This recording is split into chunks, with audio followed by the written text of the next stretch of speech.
back. Hey there, Hello.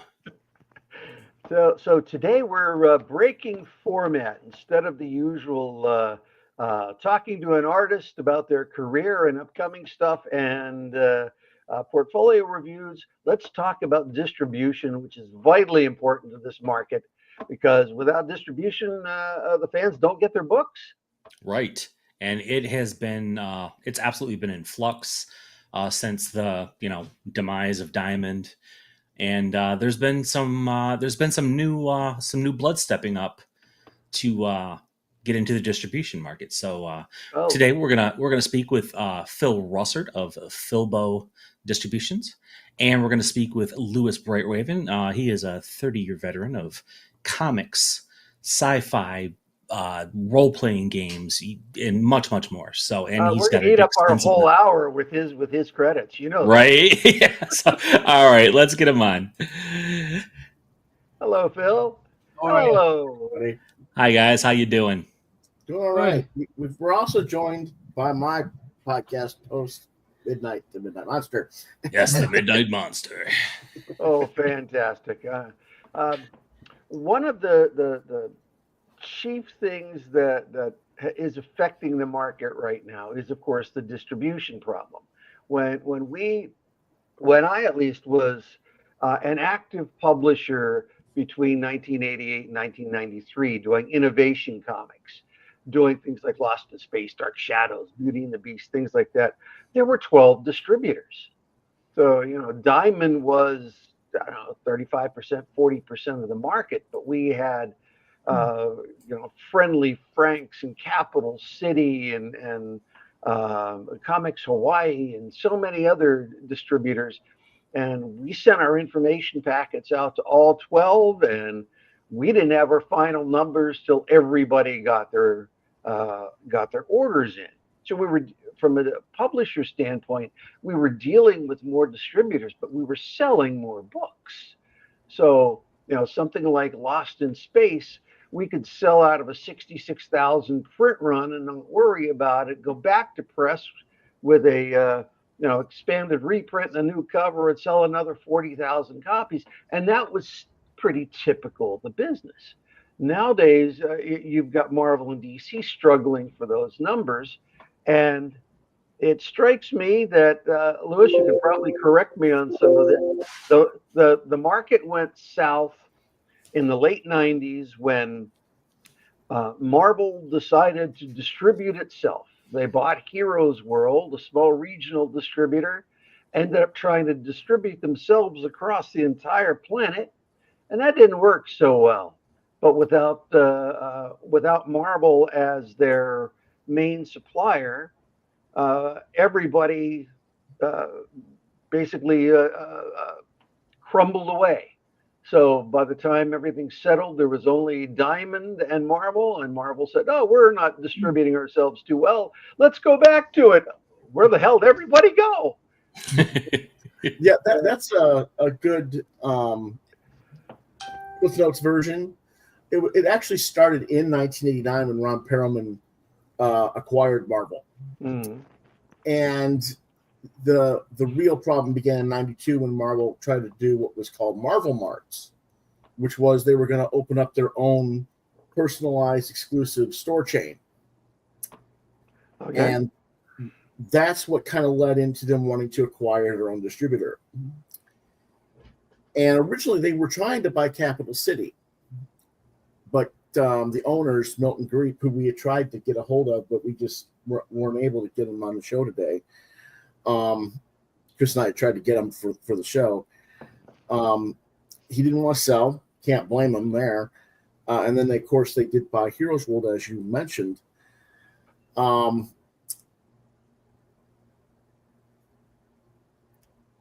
real thing about that had about 94, and then the thing fell out in 96, and that was by the time everybody else had faded away, and Diamond absorbed all the other distributors, finalizing with Capital City in around, I want to say, the summer of 96. And then Marvel went in through their bankruptcy, and by 97, they were at Diamond as well. now we were in a position where uh, Diamond was calling his shots, changing purchase terms, making it harder for retailers, and the 8,000 plus retailers have continued to crumble. The last number I heard, and maybe up or down from there, was we had 1,832 real comic shops, which made it a really niche market. Yes. Now, Yep. a little bit here before Phil starts giving us solutions of a sort is I approached Diamond a little over a year ago. My company was starting to do Kickstarters of books with artists that we represented. And they gave me quite a sales pitch when I approached them. It's like, wow, why are they talking up their services? I know what Diamond does. And they were giving me this big pitch about how, Diamond handles distribution to bookstores all over the world, and they have that division, and they sell to comic shops all around the world. So you're getting great distribution and great this and great this. And so we released Mike Deodato's Jade Warriors, which is this glorious hardcover, beautiful interior artwork. I mean, the stuff you'd expect from Deodato. And they said, "Oh, this is gonna do great." They sold, what was it? 180 copies to the entire world. Wait a minute. That's 10% of the comic shops. And Diamond tells me that, no, there's a lot more than 1,800 comic shops. Don't worry about it. They sold 110. That strikes me as this market isn't being serviced. I can find more than 110 Mike Deodato fans at any comic convention in line waiting for him to do sketches. Right. You could probably find more than 110 Mike Deodato fans in your contacts on your phone. This is very true. Very true. So we've entered a market where Diamond wasn't serving it properly, plus a market where a company like Dynamite could release a Red Sonja #1 with a whole crap load of covers and sell maybe 16,000 copies, and you look at their wholesale price and do the arithmetic, and then they'll release that same book with a custom Frank Cho cover on Kickstarter and make more money from the Kickstarter than they do from all the covers combined sold into the direct market, which showed us even before Diamond filed bankruptcy, there were serious problems in getting product into the hands of people who want it. So, Phil, let's talk about what you're doing. Well, so I guess Phil? about just under 2 years. Can you hear me? Yeah, I can hear you. Can you guys hear me? Just about under Yes. 2 years ago. I think there's a lag. Okay. Just under about 2 years ago, I saw the writing on the wall. I saw the signs, and just knowing a lot of people in the industry, talking to people like David and Lewis, they know they've been around. You kind of knew what was coming. And I knew that when the bankruptcy was announced that they were really just done. People thought, I think Diamond, people were just afraid of Diamond going down because it was a sign of the times that they denied that Diamond was going down. They're like, oh, they filed bankruptcy, but they're still going to distribute our books. And I was like, no, it's over. It's over. Right. And I think people had their head in the sand about it. And I think some people still do, even though their debtors, which are Chase, are selling off all their inventory. Anyway. Yeah. So I knew that they were going down this year. I knew they were going to announce in the first quarter of 2025. So I started my distribution company, like the infrastructure, and I made the first announcement in December 2024, knowing that January they were coming out with the bankruptcy announcement. there are a lot of, I'm going to say something that's very controversial right now, and I don't mean it to be adversarial towards any comic shop or whatever, but Diamond's terms with comic stores set a tone for 40 years that doesn't work in today's market, and some of the stores still insist on those terms, and it's unfortunately not protecting publishers. When you have a net 60, I mean, Diamond lost millions in unpaid invoices because of their net 30 and net 60 terms. They're giving 50% of profit, and when they lost the big companies, Marvel, DC, etc., and they were working with the little guys, giving 50% of profit, 60% of profit, and free shipping on guys that these stores are insisting are back of the catalog and won't order a lot is it's suicide. It's suicide at this point. I think we need to change the perception of what back of the catalog is in a lot of cases, because independent books today are done with professionals. Like I have Will Spertasio working with me, and Bill Sienkiewicz, and Chris Pachalo. So I'm an independent. I'm not branded, but at the same time, it is professional level. But because it's not branded, it's considered back of the catalog, and nobody wants to take a risk on the book, even though it will sell well when it's taken a risk on. So I think there's a big mindset. There's a lot of contributions to why we are where we are. Diamond is obviously one of them, being a monopoly in practice.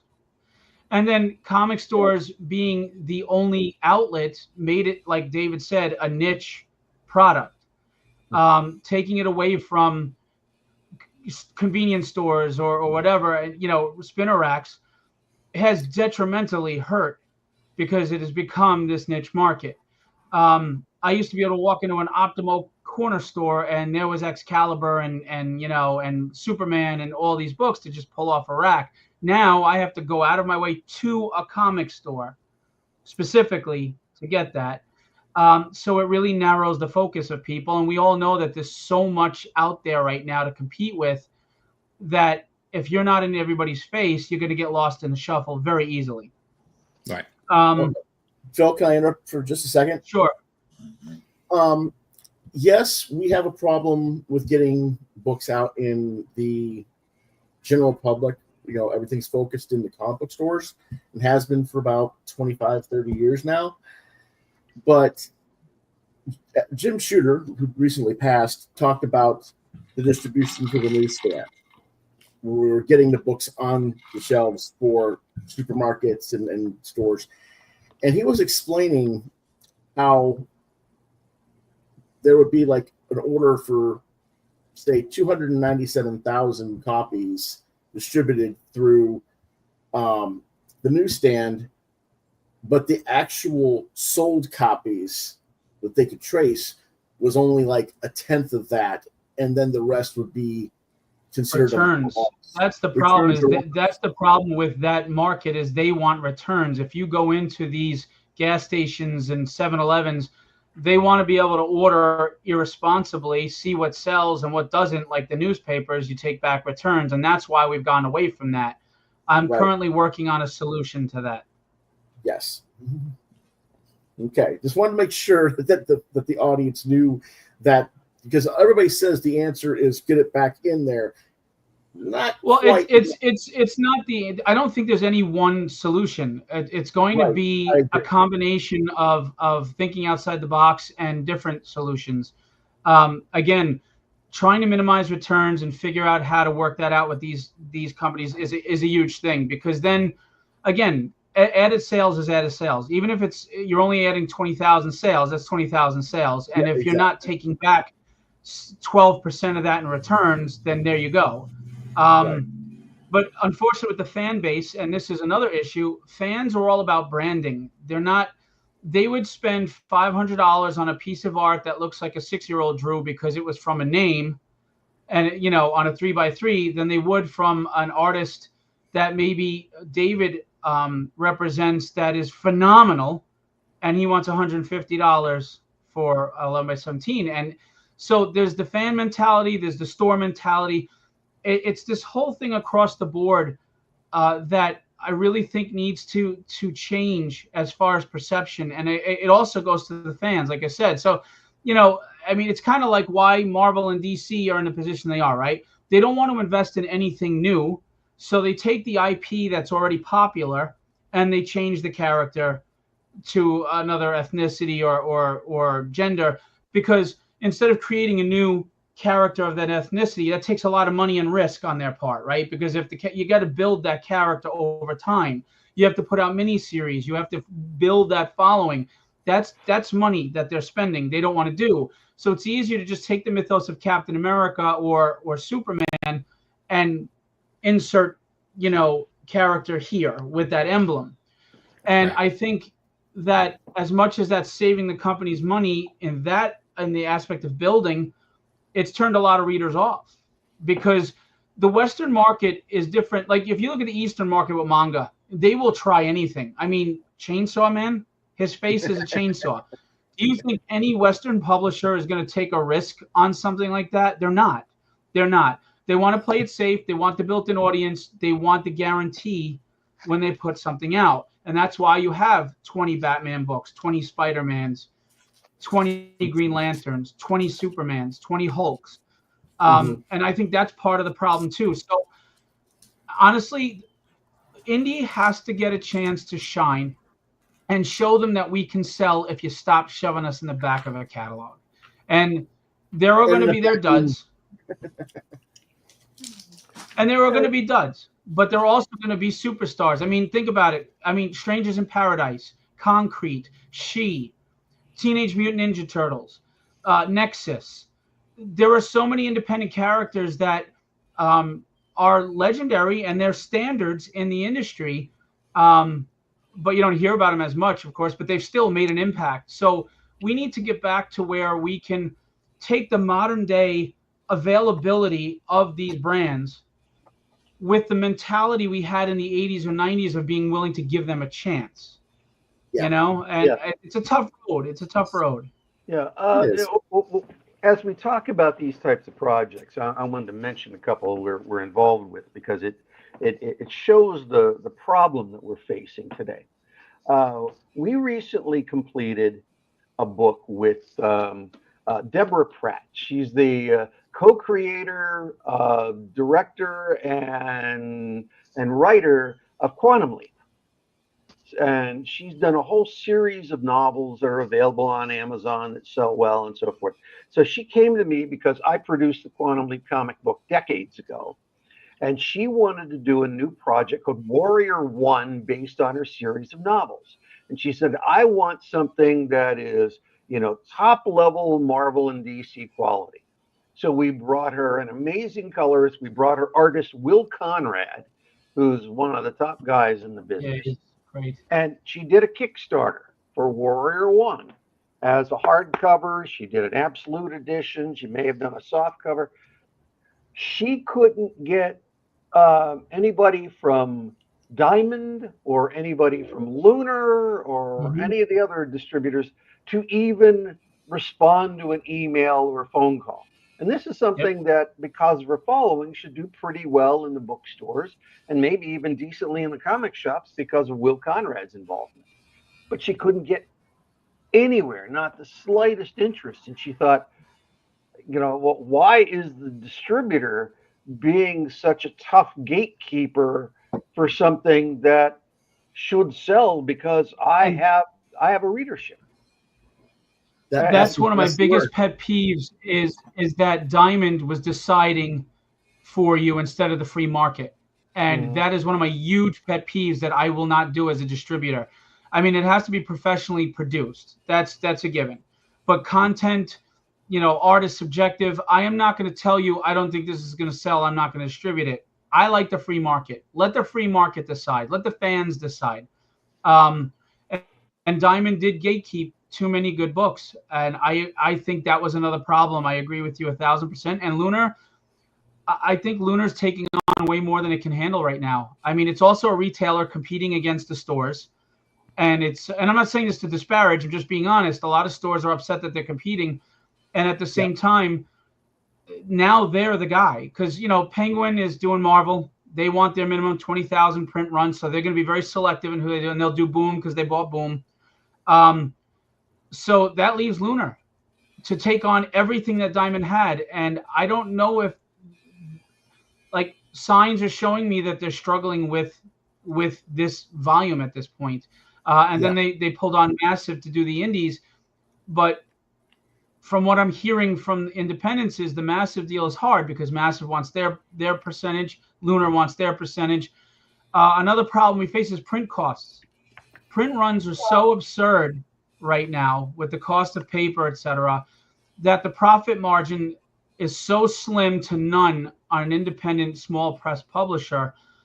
We can't give 50% discounts. And the stores are like, well, then we don't want to bother. You have to give us 50 or 60%, even though we're only going to order 4 books.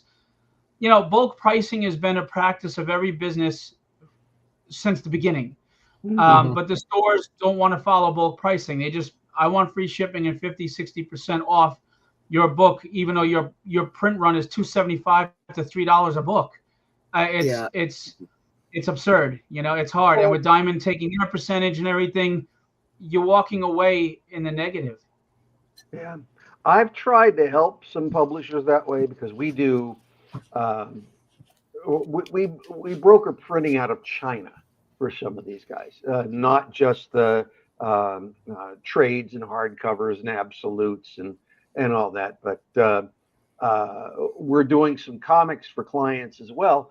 But you're stuck with the not knowing what the distributor is going to order from you, and you're dealing with 4 weeks on a boat and then getting through customs and getting to you, and that's the problem with the periodicals.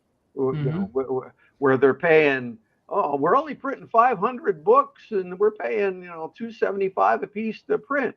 Well, I can get their cost down to a buck and change, but they've got. You did offset printing, but you don't have time to do offset. I mean, you have to speculate with offset printing in order to get the books in time from overseas, which is difficult. Absolutely. Yeah. So I've solved it part way by giving them really good pricing, but I can't solve the delivery time. It is what it is. Right. Like my FOC is September 1st for my July catalog, 60-day window. I need those books within 30 days to get them in stores in October. And if you're going through customs and everything, and then sometimes things get locked up in customs for reasons unknown. They don't even tell you. You just, it's locked up somewhere. You don't know why they're holding it. You got to go through the rigmarole to find out. And it's difficult. Yeah. Well, we were also worried about what were these insane tariffs going to do to the whole situation. Yeah. And fortunately, my most recent 6 products that came through without a hitch. We weren't charged any tariffs, so that was a wonderful thing. But who knows what that will be? Tomorrow, next week, next month. Right.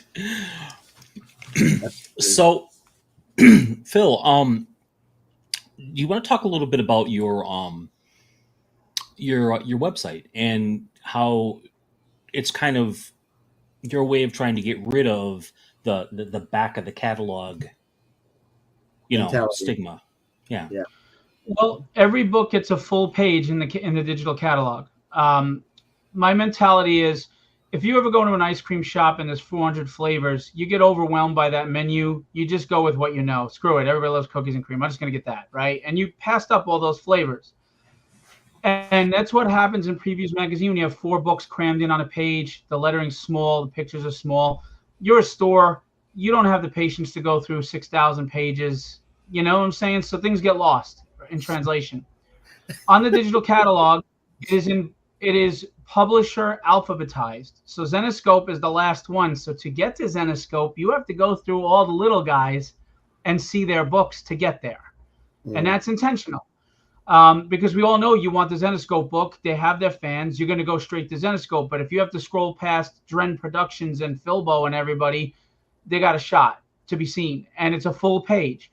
You get a nice big, pic of the cover, a nice synopsis that's bold and big to read, the price points, everything's there for you, good to go. We also make the catalog downloadable for fans so that you can download it and check it out. I've had fans actually email me and say they love this because they print up the catalog and keep it as a collectible. And we have the order form that is on the public side of the page. So fans can print up the order form, check off what they want, and turn it into their comic store. You know, a lot of people use Midtown Comics from across the country, or they're in a state that doesn't have a store, or the store's 50 miles away. Well, now you have an order form. I mean, I know Diamond did this as well. You have an order form that you could submit electronically or physically to your store. Say these are the 10, 15, 20 books, hopefully that much, that we want. And then your store has an account with us. They sign, you know, and they order the books, and they know that those are guaranteed sales for them out of their pull list. Yeah. So that's a few things. We send out a newsletter with the catalog to fans, letting them know, hey, if you love, you know, Glass House Productions and you love Mike Diodato or whatever, this book is available. Tell your store you want it, because the more the stores feel it's a guaranteed sale and confident, they'll buy those 4 that people say they want, and then 2 or 3 extra to put on the shelf and see how it goes, and the sample size. We also offer PDFs for the stores to look at that are obviously low grade, you know, low res, so you can't print them up. So they can sample size themselves and say, oh, you know what, I really like this. I want to check this out. So I'm also in the process, we're creating our own type of wizard magazine. It'll be called something else. I'm working with someone that will spotlight indie, and it'll spotlight books in our catalog.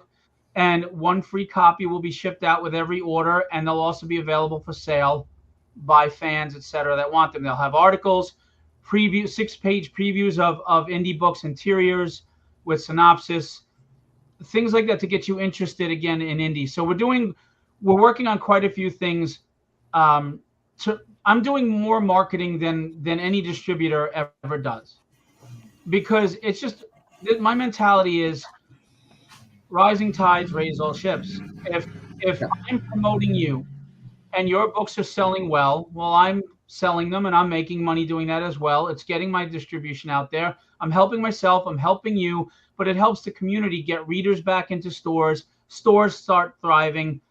And it's just this domino effect. And it all starts from a little elbow grease, a little effort. Like, I know, I hate to say this, but like there was a comic store that was she owned in Texas, and she said she was big on indie because she did certain things to help promote the indie. She said she sold way more indie than Marvel, DC, etc.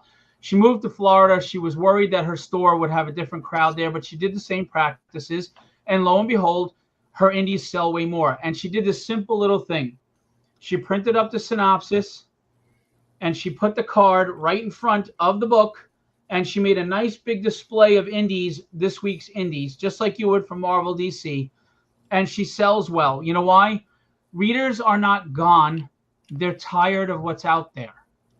And there's a lot of old school readers like myself that Marvel and DC have written out. They don't write comics for our generation anymore, and that's fine.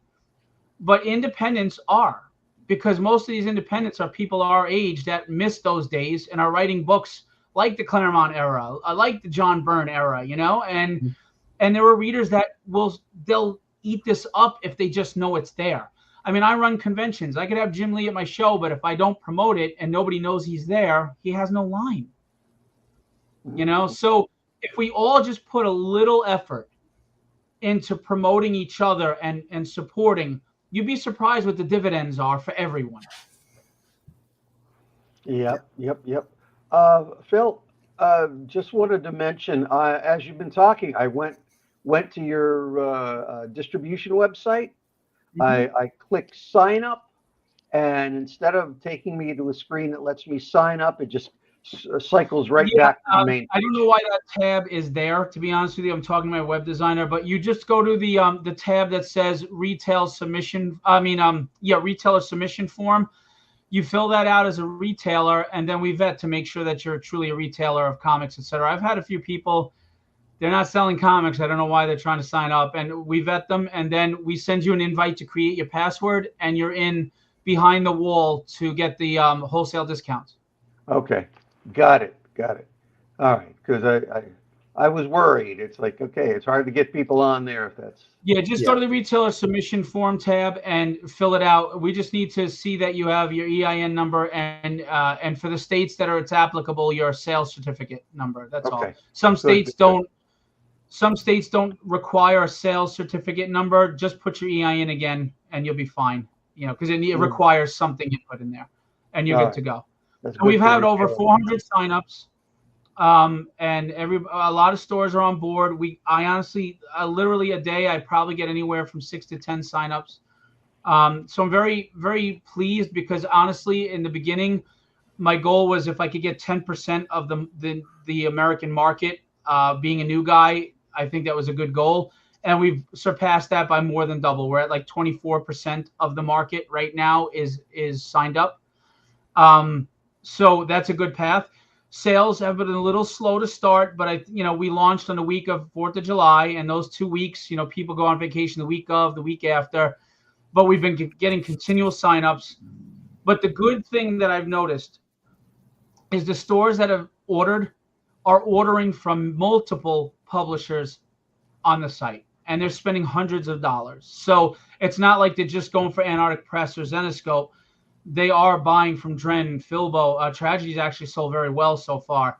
And I haven't even promoted Tragedy because I've been focusing on everybody else. And we're talking, a good variety of books. So these stores that have signed on, they support indie, they support something new. And I think they understand that the times are changing and you adapt or you die. Mm-hmm. Are you in a position to get anybody into traditional bookstores? Or are you focusing only on selling to those comic shops that sign up? I'm going to be working on libraries and traditional bookstores, but being that we just launched our first catalog, I want to get a good foothold in comic stores first. If you grow too fast before your infrastructure can handle it, that's a collapse. And I take it very seriously that the publishers are investing in me. A lot of these guys got hurt badly by Diamond. Some of them couldn't even get into Diamond, and they're relying on me. So I have to be smart in how I grow this, because to be honest with you, it blew up much more than I expected it to in the start. But our goal is we're going to work on getting into marijuana dispensaries, toy stores, bookstores, libraries, and all those things. But it is a process. Getting through to corporate for some of these people is a tough situation sometimes. But those are the goals. Right now, though, I'd like to get a good foothold in comic stores to build a reputation, build relationships, because then that just carries further. And when you have sales numbers to show, I can go to bookstores and say, Fair Square Graphics does these beautiful premiere hardcover books. They've sold this much. You have the potential to sell this much. Because at the end of the day, they just want to know what numbers are and what numbers they can make. I have to accumulate data first. Okay. Yeah. So for the publishers out there that aren't yet with you, including myself, I'd like to get in with you. We have books that we want to sell. Skyclad, Absolute Edition, and so forth. What is the process to approaching you and getting accepted into your system? So just like there's a retailer submissions tab, there's a publisher guidelines submission tab, and it's very similar to Diamond. I mean, it's practically the same thing, because to be honest with you, with distribution, we have the same requirements, right? Yeah. Which I'll go over real quickly. But you fill out the submission. Send me the emails listed there. Follow submission guides, and I'm very prompt and quick to get back to everyone. We've been getting hundreds and hundreds of submissions, and I do respond within a week. The criteria are very simple, because I don't believe in gatekeeping, as I said. It just has to be professionally produced. It can't look like your 6-year-old did the logo, obviously. It's got to just look like a professional book. We do not gatekeep content or art unless the art is obviously not on a professional level. Unfortunately, sometimes we get people that are probably like 16 or 17. They're excited. They're not there on it has to be professional level sequential art. Okay, period. You need your UPCs or your ISBNs. If you're doing nude variant covers, I just require them be black bagged. The goal is to get readers back in stores, and children, I don't want children seeing nude covers. next to the Avengers. It's just something I don't want to do. Got And other than that, you just have to be sure that you're ahead on your series. If it's a 5-issue miniseries, you must be 80% done before you distribute, because you can't fall short that you didn't get the 5th issue done. And here we are monthly, and we're on the 5th month, and you're like, I didn't finish the book. It can't happen. You just have to meet your deadlines, whether you're monthly, bi-monthly, or whatever it is. And you have to be able to afford the print run. But the good news with me is, because we do prepay on the site, this protects publishers. Not only do you get a payout within 48 hours of me receiving your books, there's no longer waiting for that net 60 by the store, but your money's already in an escrow account. So there's no risk of you losing that money because the stores didn't pay.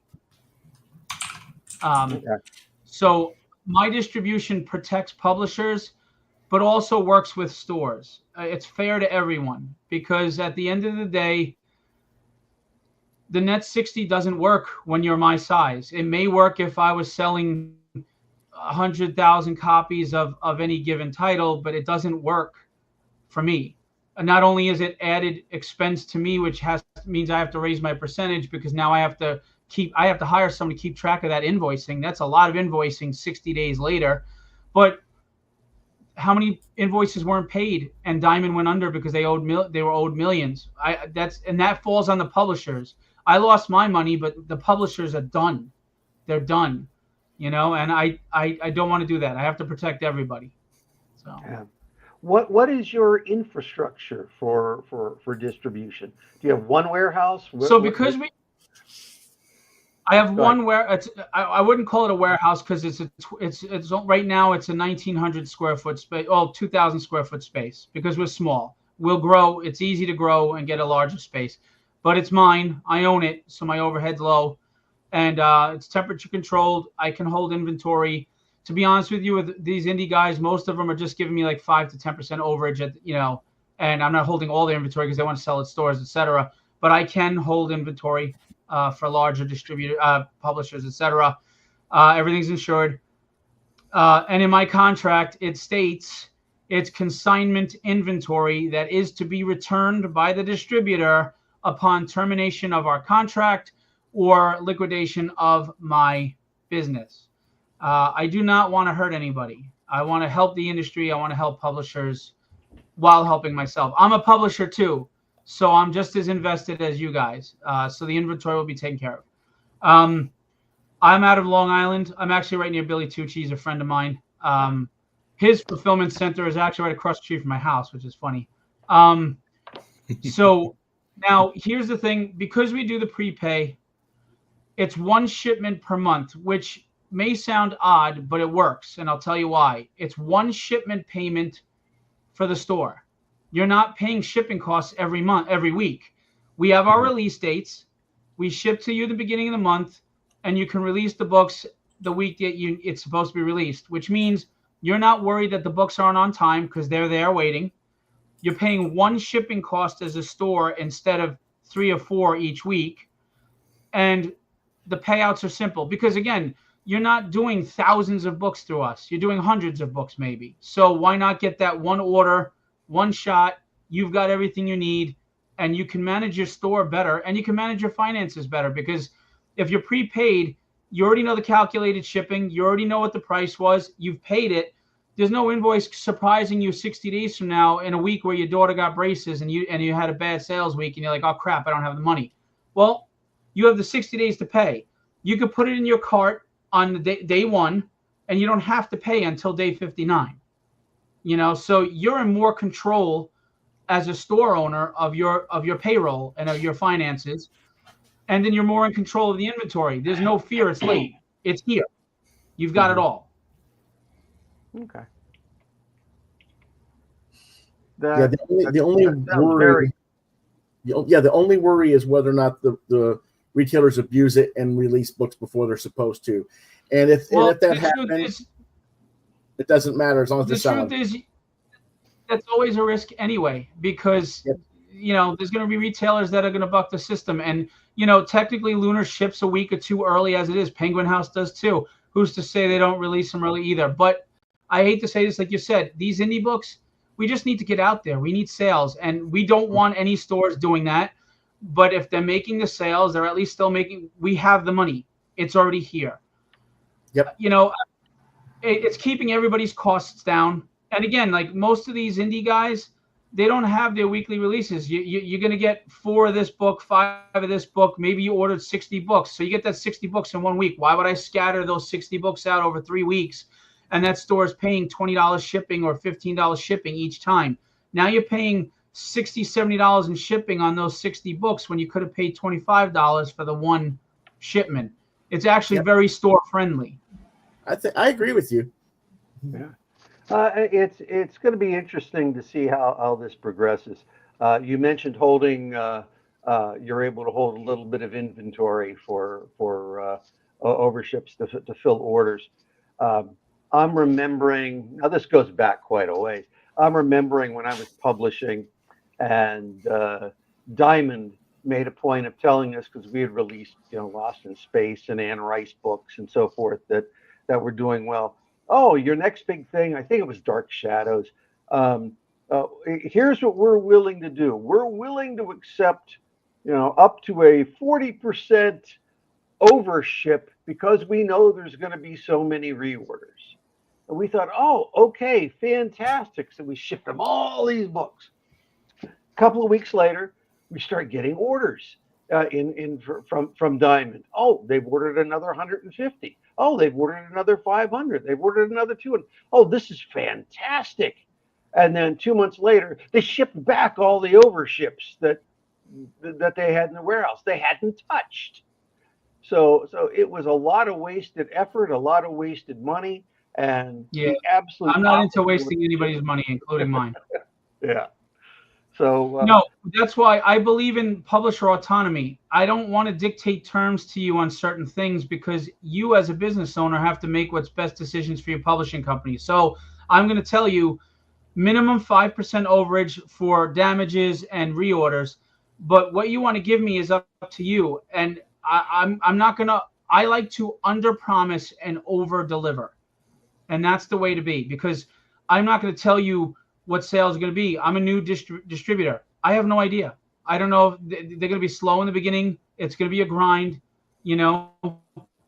but there's no, it's very low risk or investment for anybody. So what you decide to send me is fine. If I have an issue with that, we will have a discussion, period. It's like we've complicated things and convoluted it with red tape, bureaucracy, self-interest, grifter mentality, and not thinking long-term. And that is not me.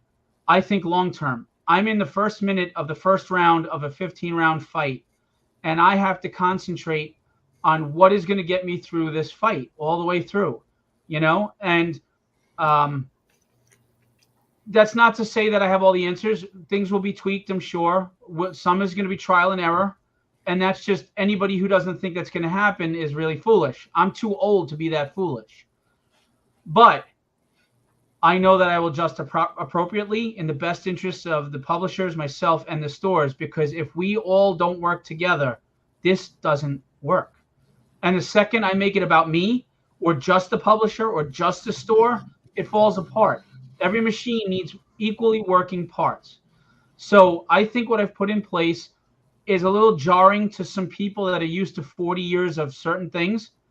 But if you really look at it from an objective point of view, it is beneficial to everyone, because the stores are not spending anywhere near as much in shipping. They're in more control of their finances. The publishers have their money in an escrow that they know is there safe. You're not waiting 60 days for a payout after you just laid out the money for your print run. And everybody's guaranteed and safe, because it's not like I'm going to receive all of David's books and not ship them out. What the hell am I going to do with all those books? And then I ruin my business, my publishing company, and I'm now a pariah in the industry. I mean, it's dumb. Everybody's going to get what's promised, period. Right. And that's the best thing about this system right now. Yeah. And change is tough, but I mean, come on, you guys have been around 40 years in the business. Change is necessary. It's always going to reinvent itself. Yeah, and every time it reinvents itself is when things work out okay. What has struck me as odd with the market, for the longest time we had only the newsstands, and then we got very fortunate when certain individuals managed to start the whole direct sales market. Right. But once Marvel wrecked things and the market imploded to the point where there was basically only Diamond, nobody came in to do the next generation of distribution. They were selling. Marvel was in a position in the 90s where you were they were selling so many copies of certain books that the royalties on the book were enough to buy a nice brand new car for drawing one issue. Mm-hmm. So many hundreds of thousands of copies.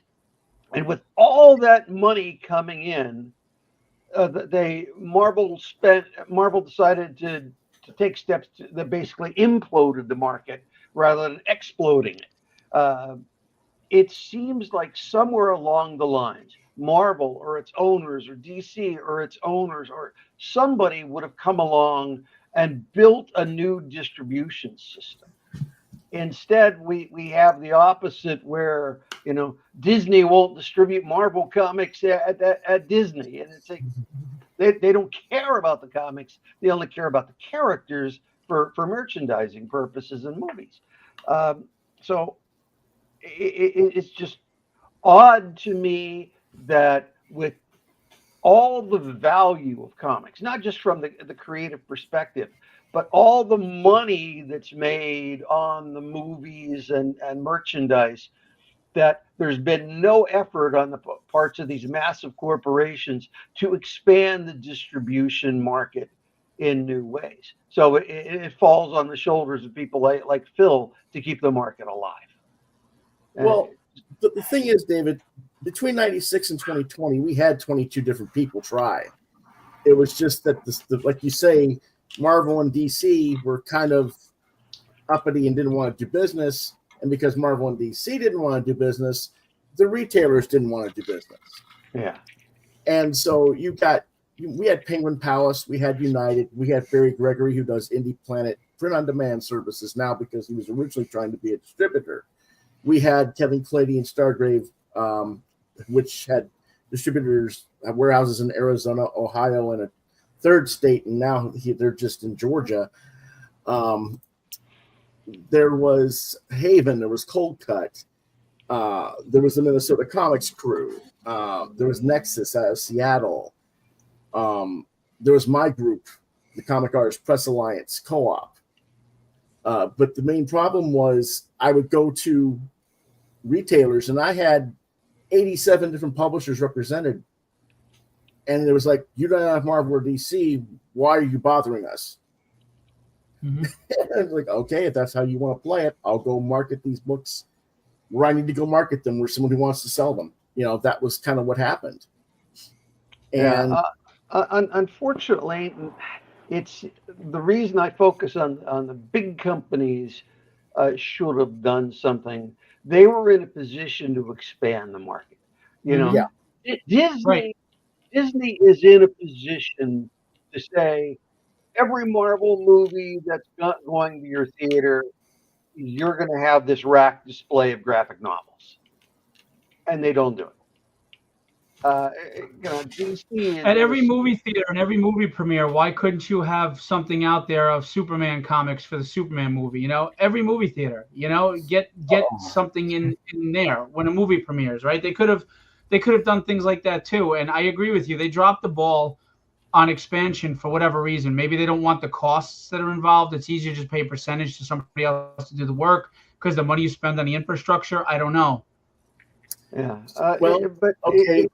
If you want to talk about movies, David Ellier, who used to run Comics North out of Sheboygan, Michigan, was also the manager of Sheboygan's theater. Every time there was a new movie for comic books, he couldn't coordinate to get enough books to market them to the theater, number one. And then number two, if he could get them in the theater, what typically would happen is people would get the books before the movie.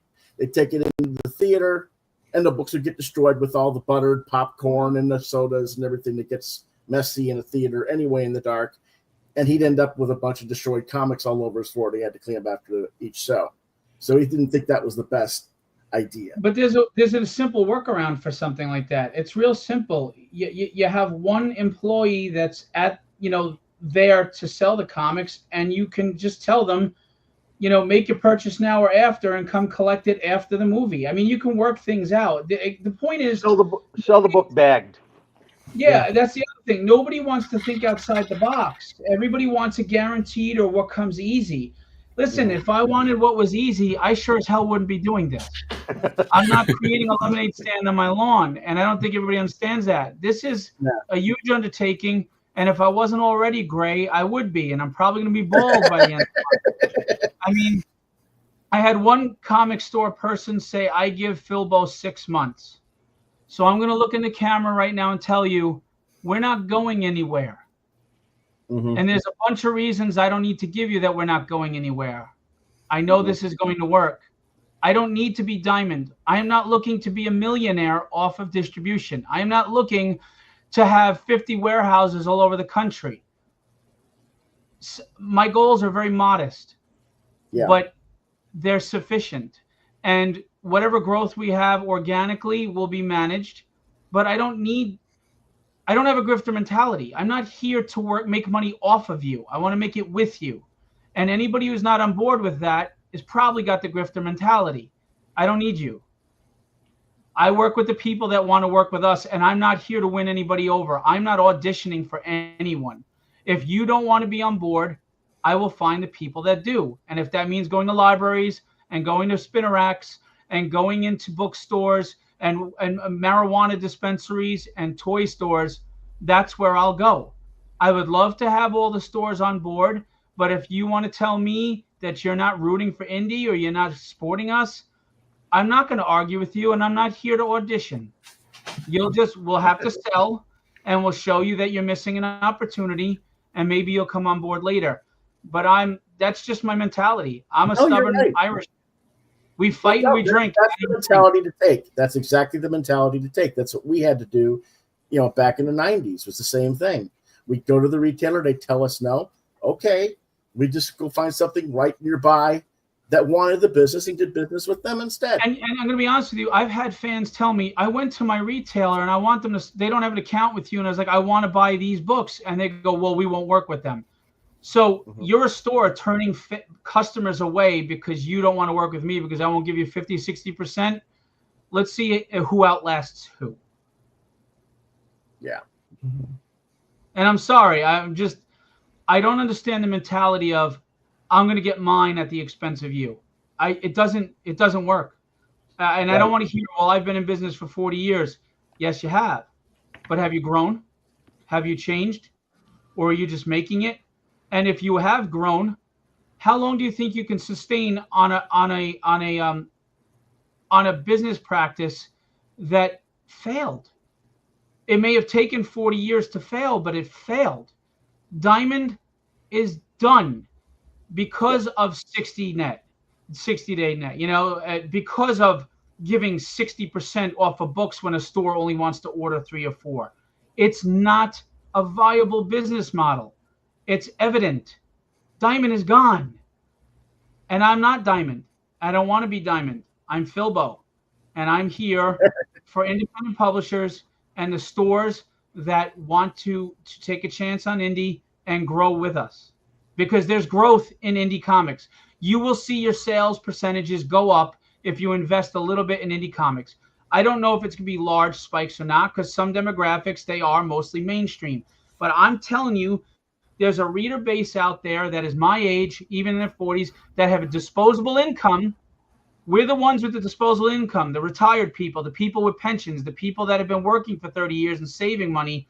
We're the ones that want to spend money on these books, not the 20-year-old you keep marketing to who's trying to struggle, get through school and can't afford rent. They're not the ones paying for these books. They're not. They're not the ones grading these books. They're not the ones that are investing in all these variant covers. It's the people with disposable income, and that's the older generation that you alienated because you no longer write for them. Well, they're still here and they still love comics and they want to invest. And guess what? With indies, there's no more reboots. You're starting at number 1 with us. There's no reboot every 12 issues. There's no lack of continuity in the writing. All of a sudden, the character is totally different than they were for 30 years. You're starting at number 1 and you're enjoying the journey with us from the start. And you never know what's going to be the next big IP. We didn't know Ice Cream Man or Something is Killing the Children was going to be big. We didn't know at the time Concrete was going to be what it was, or Strangers in Paradise by Terry Moore. Who knew? It was a romance, basically, right? It wasn't a superhero. What about Astro City? You know, when people weren't doing anthologies. You know, you never know what's the next big thing for a small investment of spending $2.99 on. You know, think outside the box, guys. There's a whole section of industry. You will sit there as a store and you will spend 50% on a $100 board game that's sitting up collecting dust on a shelf, or a statue for $800 sitting there, but you won't invest $99 on an independent book, which is your demographic. Make it make sense to me, please. Yep, I agree with you. It's the same thing, you know. I won't carry all your books, but I'll carry 2,000 Funko Pops, a whole wall display that just, you know, it's like, what are you doing? I don't understand. Well, this is what sells. Okay, how many Funko Pops do you sell in a week? 50 to 60. Okay, that's a good number. But why do you have 2,000 of them on your wall? Right. Right. And, you know. And you know what they'll tell you? Variety. Okay, well, what about comics? Don't you want variety in comics? Don't you want, you know, a bunch of different titles there? I mean, I don't know. Yeah. I don't know. I just think there's a lot of mentalities that have to change across the board, from the fans. I think what it is that a lot of retailers are also kind of having their own personal hoarder collection in the store. I hate to say that. But, you know, and it's like, because they have this mentality of, I have it, it's worth something, it's worth whatever I want to sell it for. Yeah, and it's like, guys, you're a retail business. When you run a retail business, you want to have a 90-day turnover of anything and everything you carry in your store. You got to market that product. To get new product inventory. Exactly. You want to move your inventory. And they fussed with me on this. And they're like, what do you know about it? Well, my mother was the lead buyer and executive manager for Toy Store chains for 6 years and sold 10,000 comics, or 10,000 copies of every Marvel, every DC, every Archie, every Harvey, and every Charlton comic published between those years. What are you telling me? You know? But it is what it is. I mean, it goes back to that woman in Texas that said, Go ahead. Sorry.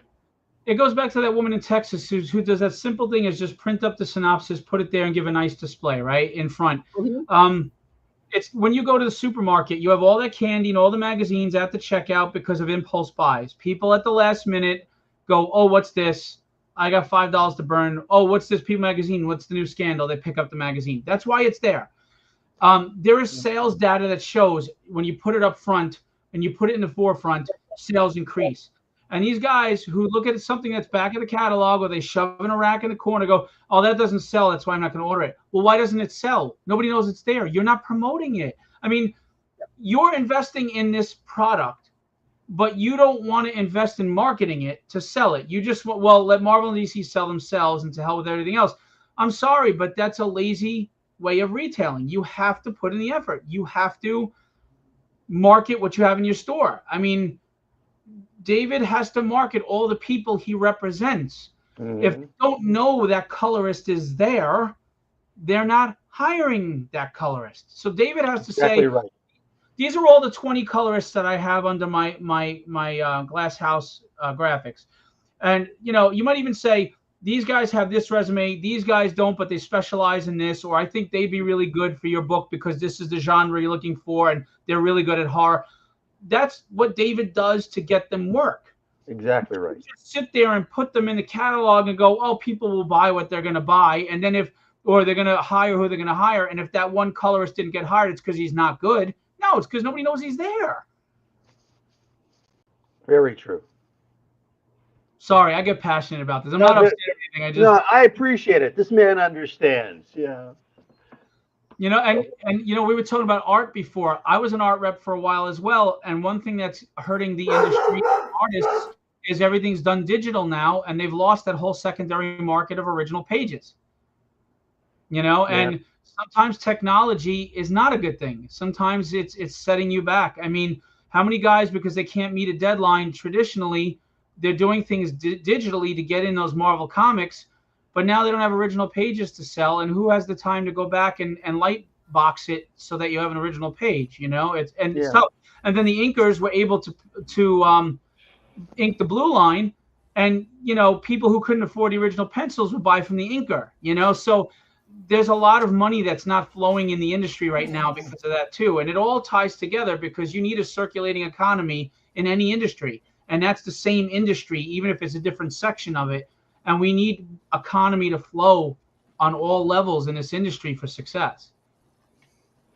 Absolutely. Yeah, the original art market has been interesting to me because we sell some of the original artwork from some of our guys, and it seems like even with guys on the level of Mike Diodato, that you couldn't get art buyers in the U.S.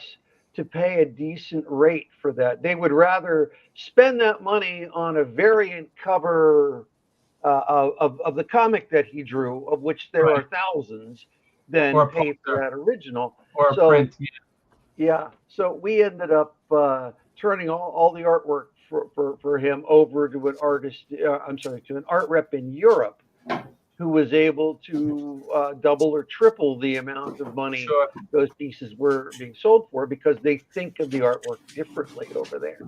I have probably 6,000 pages of artwork inventoried here that I would love to sell, but it looks like I'm going to wait another year or two before pushing that because the market for that original artwork is going to get better because, as you said, we have an entire generation of artists that are drawing digitally. So we're going to have this whole dead space of years Right. where original art wasn't created for so many books. Agreed. You know, the other thing is the demographic has changed.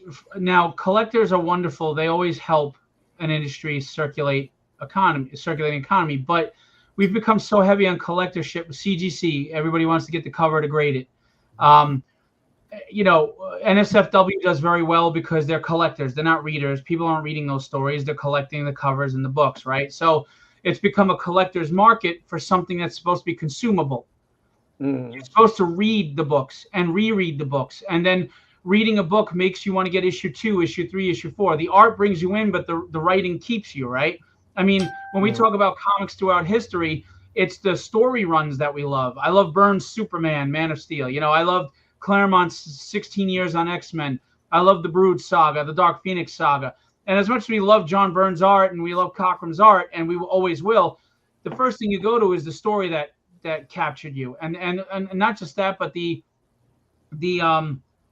recapturing the nostalgia of how you felt as a kid when you read that story. That's a very powerful marketing tool that is lost with collectorship, right?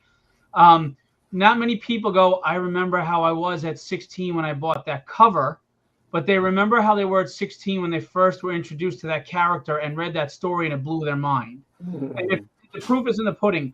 Look at the cartoon X-Men 97. It was very successful. Why? They took most of Claremont's plot runs and some of Scott Lobdell's plot runs that followed up and tied up some of his stuff. That's the 80s and the 90s, folks. That shows you right there that older school writing will be appealing to newer people as well as keep the older readers, but they've gone away from that for some reason. So we also have to change the fan mentality of, yes, collect and enjoy, but also consume. Read it. Read. Sit and read. You're on the toilet, read a comic. You had a hard day at work, go home and shut off all the lights and the doors, whatever, and just sit and escape. You know, it's a form of escapism. Get into the book, immerse yourself, and enjoy it. And there are people out there like that, but I don't think it's as many as there used to be. They'd rather slab the book and put it in a coffin than read it. Yeah. I mean, remember when comics were the biggest is when 11-year-old Billy folded it up and put it in his back pocket and rode to get a 5-cent bazooka gum and then went home to read his 35-cent comic book.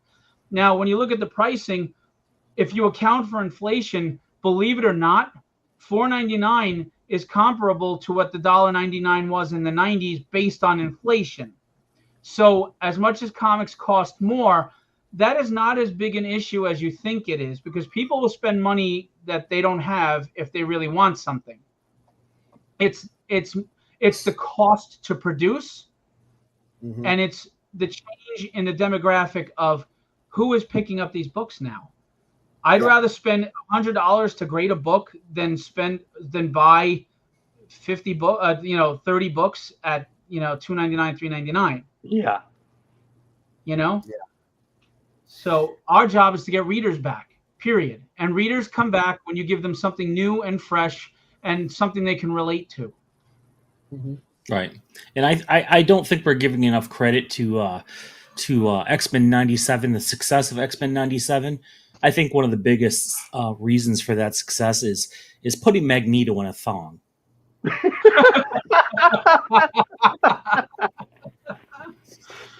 Yeah. I have concerns. Yeah. Well, all I know is when Nightcrawler and Wolverine were ready to fight, look at the color of his shirt. He's Mr. Plum today. And I think that's where that comes from a little bit there. I think that the shirt. I have concerns, as I say. I think there's going to be a renaissance, a revolution, whatever you want to call it, in the industry. I think it took Diamond to collapse for people to get their heads out of the sand because they were denying this for the last 10 years. And people would get mad at me anytime I posted what was going wrong with the industry and needed to be fixed. I have professional art friends that got mad at me and they unfollowed me, like, I don't want to see his crap anymore. Well, we can deny what's going wrong or we can address it because we all love this industry. We all love this medium. And denying what's going wrong with it is only helping it fall apart. So I think, it's like the phoenix rising out of the ashes, right? We needed it to burn up for people to recognize change is required and new people to step in and help spearhead that change. And I'm not saying that's me. I just want to be part of the solution, not part of the problem. I'm no revolutionary. Right. But I do think that the good thing you can take out of Diamond is it woke everybody up to just how broken things have been. Right. And now it's time to fix it. And it seems to me that Diamond was kind of like, the Titanic going down, and everybody was like, well, it's not down yet. So yeah, there's a lifeboat there, but I'm not leaving. I'm sticking with this because it's not sunk yet. Yeah. They should have learned when DC bailed. That was your red flag right there. Yep. And people don't think that, they think they did that because, Diamond, they just closed down because of COVID. No, they closed down. DC left them because you've seen all the money that Diamond now owes all these publishers. Back in 2017, DC's then president, Diane Nelson, did a forensic investigation on Diamond and found that they were owed $4.5 million. Oof. And that was the whole startup, was that 2017. And she tried to pull DC out, not all at one time. She had a plan to move everything from the graphic novels. We're going to go to Hachette Book Group because Warner already had Hachette Book Group deals with that company. And at the time, Hachette owned Curtis Circulations, which is the newsstand distributor. Mm-hmm. The plan was to first get the books, the graphic novels with Hachette, and then slowly move part of the things over to Curtis to get mass market for the primary DC books like Batman, Detective, Superman, Action, Wonder Woman, Justice League. And then the secondary titles, you know, like all the Battirage and stuff, would still be exclusive to the comic book stores. So you'd have an intro for general people, and then everybody would come to the comic shop for the rest of the property line. Well, as you may remember, Jeff Johns was the co-publisher and chief creative officer at the time. And he owns part of Earth 2 Comics in California, and he threw a conniption fit. And it got so bad that he was fired from DC in that position, and Diamond Nelson had to resign. And that's when everything started going downhill with DC and Diamond. And by the time we got to 2020 and COVID, when they shut down, they had an agreement to pay back the back debt. They reneged on that payment, and that's what triggered them leaving. And people don't know about that, but that's the kind of stuff. Again, it all revolves around the fact that Diamond had a system that was, oh yeah, we'll give you all your product and you just pay us later. There's no other industry where that works. There's no one that you can get to go to Amazon and say, I'd like to pick up these 3 omnibuses, and they give you 60 days to pay, but the omnibuses arrive the next day, free shipping. It doesn't work that way. Right. It's not a good business model. It's a good business model, you think, when you have the, you know, you're doing hundreds of thousands of books with Marvel and DC, but you just even proved, even with Marvel and DC, they were in debt. It wasn't a good business model. It just wasn't. And, you know, we can't cling to things that didn't work. Yep. And by the way, we give a 40% discount to stores, right? And that doesn't sound like a lot, but here's the deal. Lunar gives 35% unless you spend $1,000 or more per week. Correct. Don't get me wrong. You want to spend $1,000 per week, $4,000 a month on the indie guys? I'll give you 50%, no problem. But you're telling me it's back of the catalog. I'm going to sell, I might buy 2 or 3 books at most, and you want the same deal. You're comparing apples to oranges, and it's just not intelligent. It doesn't work, you know? 40%, us indies are giving a better percentage than you're getting from DC at Lunar for the value amount. We're doing better than them, but I'm the one that you don't want to work with. It makes sense. But again, we've had over 400 signups. We've got plenty of people that are happy to work with us. We love them. We appreciate them. And everything's going to be shipped beautifully because, let's face it, damages affect me anyway. So just on a logical business level, why the hell do I want to be reshipping and providing books, and the publishers have to replace books? I have to pay the shipping back. It's stupid. Do it right the first time or don't do it at all. So we're going to ship things beautifully on time if I have to die doing it. I don't want it to come to that. No, don't kill yourself. But it's like that's something we've understood from the start. So the books that we get from China, I have them double boxed. So they arrive here and they're in great shape because it's a nice box within a nice box. That's right, and bubble wrapped. It'll be taken care of. Absolutely. Look, customer service has also dropped a lot with Diamond. And then when you're the monopoly, you're the go-to. Do you worry about his customer service as much as you used to? I don't know. I'm not here to say yes or no, but we all know what the probable answer is. Customer service is key, right? How I treat you is how you treat me. And like, for example, I had a store owner call because he had a problem signing on. He's an older school gentleman. He was like 35 years in business. He's not tech savvy. His words, not mine. I picked up the phone and I spoke to him, and he goes, "Oh, I'm surprised I got you, the owner, blah, blah, blah." I said, "Listen, I may have to pass this off someday as we grow, but you're investing in me as a new business right now. The least I can do is invest in you. So yes, anybody who has an issue or has a question, they're coming to me right now. Again, I may have to pass it off someday to a right-hand man if I'm getting really big or busy, but this is a new relationship forming, and you should know me. You should be able to speak to me and surmise who I am and what I'm about, because you're placing your trust in me. You're paying me ahead of time. you're expecting these books to come on time, or if you're a publisher, you're relying on me to bridge that gap and build that relationship with you in the store. So you should all know me. That's why I do video conferences with every publisher I onboard. You know, I don't do it on the phone. We do a video. You get to see me, body language, tone of voice. You read people better. That's key.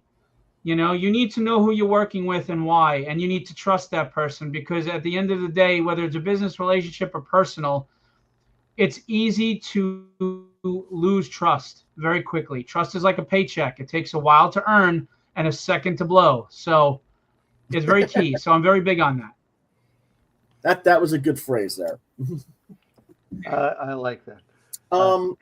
Speaking of relationships, how are you doing with the crowdfunding crowd? Are they coming to Philbo and looking into getting distribution through you? How well is that coming around? Yes, they are.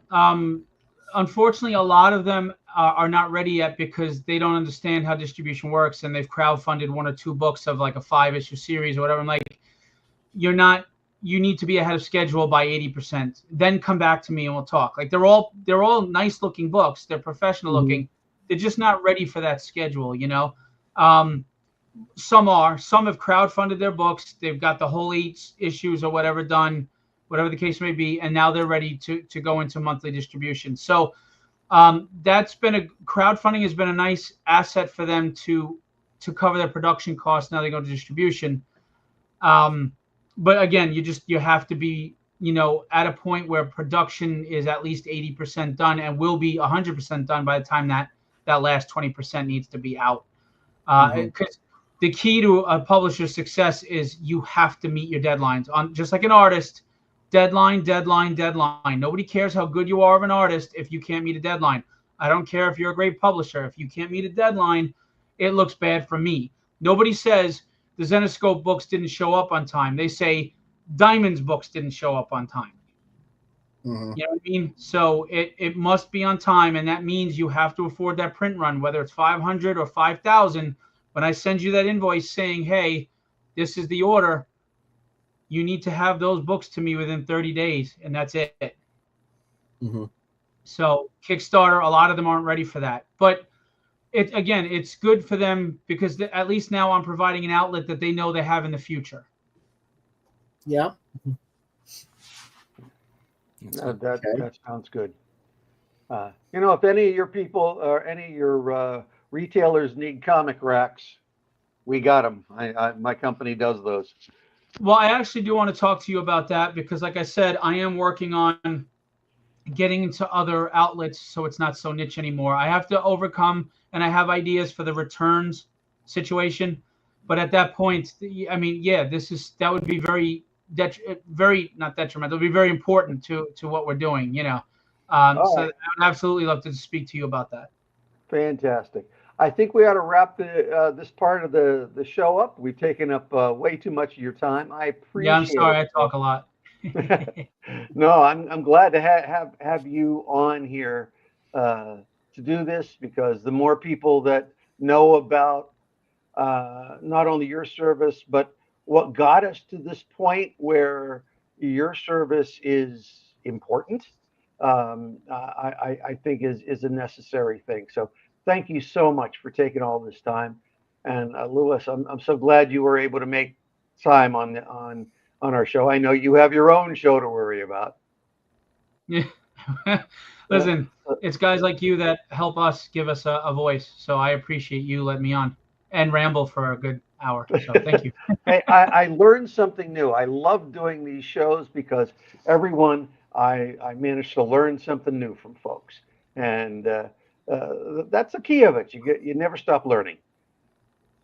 At least I would hope that people would have that mentality. You should. We don't know everything. Yeah, there's always something new to learn. All right. The second I think I know everything, I know nothing. Thank you both so much. Yeah, thank you, gentlemen. Thanks. Take care. All right, it was great talking to you. All right, bye. That was wonderful. It was, yes. It's good to hear a little bit about that side of the industry because I don't think enough people talk about it. I don't think there's enough knowledge about that side of the industry. So, All right. So instead of our usual portfolio reviews, because this is a different type of show for us, wanted to go a slightly different direction, but I see you've got some artwork that you want to talk about. Get to that in just a moment. Um, I want to mention to folks when that ordered our Skyclad project on Kickstarter. We are we are now shipping, and we've just started shipping the variants that you see here, and it's going to be a process for the whole next month. Um, as far as people submitting to be reviewed on our show or just for private portfolio reviews, um, I have been recommending to people that they submit a single PDF of their work with all their contact information on the first page. They can take a nice piece of artwork, gray it out, put their name, their address, their phone number, their credits if they want. But it's all in one piece in one space. One of the worst ways to submit is to send us a link to your DeviantArt page. Oh dear God. Most people use DeviantArt as their, I don't know, trash can, depository of every sketch, every piece they've ever done. They want the world to see all their mistakes. I don't know. But we got a submission that wanted to be on our show. And so they sent me the link to their DeviantArt page. Well, this is what I got when I followed the link. Oh my Lord. So it's like, all right, they didn't try their own link before they sent it to me. And it's like, all right, I'm not going to chase after this. I'm not going to go look them up by myself on DeviantArt when I'm probably going to be hit with a bunch of stuff that it shouldn't be there for portfolio reasons. Right. So I told the guy this didn't work. Send me a PDF. So what's he do? He sends me, I don't know, individual links on his from somewhere. I don't know, Google Drive or whatever it was. I have a Google account, but I couldn't access it. It showed up like this, and I'd click on them, and nothing happened.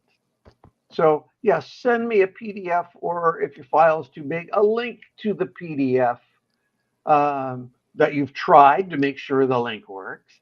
And I'm happy to review the stuff. And then if you want it reviewed on our show, just tell us we're okay to review it here on the show. Simple as that. But send it to me in a format that I can actually look at, and preferably stuff that's important to this. Sequential pages. If it's covers, show me the best covers, preferably ones with a sense of great design or that tell a story and aren't just characters standing around like they're waiting for the prom photo. If you're sending sequentials, send me 4 or 5, 6 pages from one story that show me quiet scenes as well as action scenes, body language, gesture, expression, so that I can see the full range of what you can do. On our website, glasshousegraphics.com, you can type in submissions, and you'll find your way to like 9 different plot lines that I've used for years that are full script or plot that can help because they show a little bit of everything. If you can draw one of these 4 or 5, 6 page stories, I can tell from that whether you're good enough to have more conversations with or find you work. All right, so that's the end of my speech for today. I saw you had a couple of pieces up here. You want to talk about those? Oh, these were just pieces from Phil's character, Tragedy. I was just Okay. I was gonna just show those off. But if he was talking about a tragedy at any length, so which that is very cool. I was not aware of this project. yeah, Phil's been doing Tragedy for quite a while now. It's a great character. It's a good story. It's not just like, the bad girl. And it's definitely, it's worth checking out. So he's got a lot of top-notch artists on it. So it's definitely worth checking out. All right. A little, since Phil was so prominent on this show, he didn't talk a whole lot about his own publishing. I'm hoping maybe we can have him back and talk about that at some point. Yeah, in a different aspect. Yeah, that would be fantastic. All right. Yeah, he was great to talk to. Thank you so much for setting those up. Yeah. Yeah. So next week, this will be a return of an artist, but artist Will Conrad, who is right now at a convention in Atlanta, and who in a couple of weeks will be doing a convention in Tampa, and then one up in New England, I believe, the following week. Well, Will's and his wife Bella are going to be visiting my house as guests for a couple of weeks. So next Saturday, he will join us here on the show. All right, fantastic. All right, so go ahead. Was there anything else that you wanted to talk about? I think we are good for this week. So next week we'll roll. Next week I also want to talk about the new release of the Neil Adams Classic, the Artist Edition that has just come out. Received my copy yesterday. I've started going through the first few pages of it. Man, Neil Adams was a fabulous artist. He was so good. I want to talk about that. And if you can get in to see Superman next week, I would love to do talk about the new Superman movie. Been holding off so far, not posting on my social media about it or anything, because I don't want to keep saying spoilers every 2 minutes. Give people time to see it first as a courtesy, and then we can have talk about that next week. That sounds fantastic. I will make a point to go to my theater that has giant reclining heated seats. Fantastic. Yeah, it's like I go there for a break, like just to have a nap. I hope your theater has the really cool Superman popcorn things. We went to ours. They had none of that. Oh my goodness. I'm sure they will. We just got a little thingy of popcorn. Like, no, where's the Superman popcorn? I wanted that. I was whining like a little kid. But, I want my Superman. Yeah, of course, the little kid in me wanted to see the Superman movie, so that it mattered. Exactly. All right. All right. So, if you would like to submit some art for consideration for a review on our show, you can send that to david@glasshousegraphics.com. We're always taking submissions for that. You can alternatively send it to ghthrowingstones@glasshouse.com. That will get to me, and I will make sure that David sees it. And that's been our show for today. Thank you so much for watching. And please remember to like, subscribe, and share. That helps out the channel a lot. And we hope to see you again next week. Thank you, everybody. All right. And have a good day. Bye.